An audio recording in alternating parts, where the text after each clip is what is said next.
Content Fortress, a simple content marketing strategy that helps you attract customers you'll love to do business with.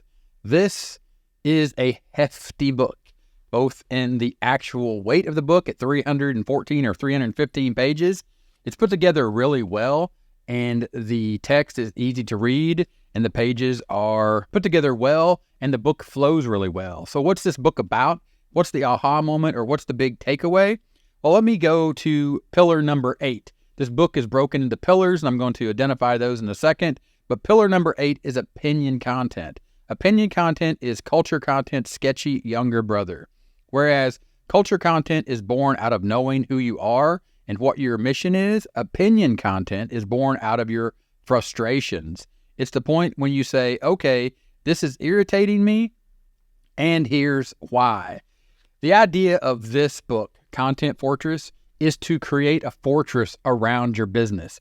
It's about understanding that not everyone that comes or everyone that finds your business is your ideal customer.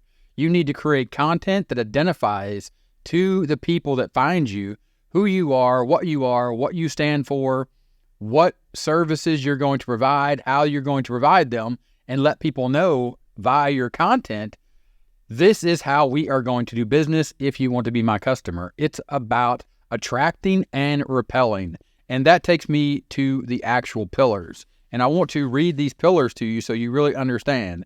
Pillar 1 starts with repelling content. It's about not being repelling. It's not about being off-putting. It's about letting people know up front, this is who I am, this is what I stand for, this is the way I do business. Pillar 2 is attracting content. Again, it's about letting people know that these are the type of people that you are going to work with, and you're only going to work a certain way. 3 is sales content. It talks about blog posts. It talks about ways to create content and how to communicate so people understand you are in the business of selling them products that will help them. Pillar 4, pricing content, how to charge. Also, if people start asking for discounts or complaining that your prices are too high, Content Fortress is about creating content to communicate why your prices are structured the way they are and why you won't give discounts because people are saying your prices are too high or they think they should get a discount. Like in the case of, hey, I've been doing a lot of business with you. But again, if your stance is, and you communicate it well, that if someone does do a lot of business with you, that then a discount is in their future, then make that part of your stance. But understand that pillar 5 moves into guiding content. How to guide uniformed leads into customers.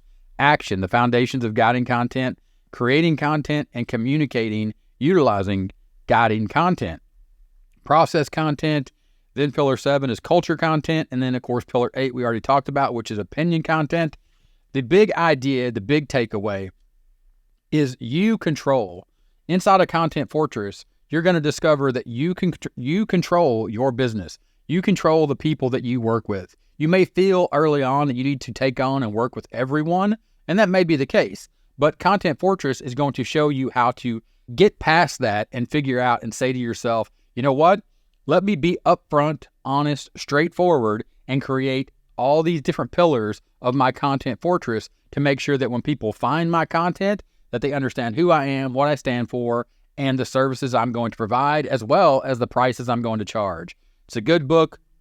It's going to show you things and give you different ideas about creating content, not just to attract, but to repel and to inform the customers, the leads that come into your business. You're going to inform them who you are, what you stand for, and how you are going to be able to help them by, again, starting and being upfront and to the point in the beginning with your content. Check it out. It's a good read. Like I said, it's a hefty book put together well. You're going to get a lot of great examples of the type of content that maybe you don't have that you should have to create your Content Fortress.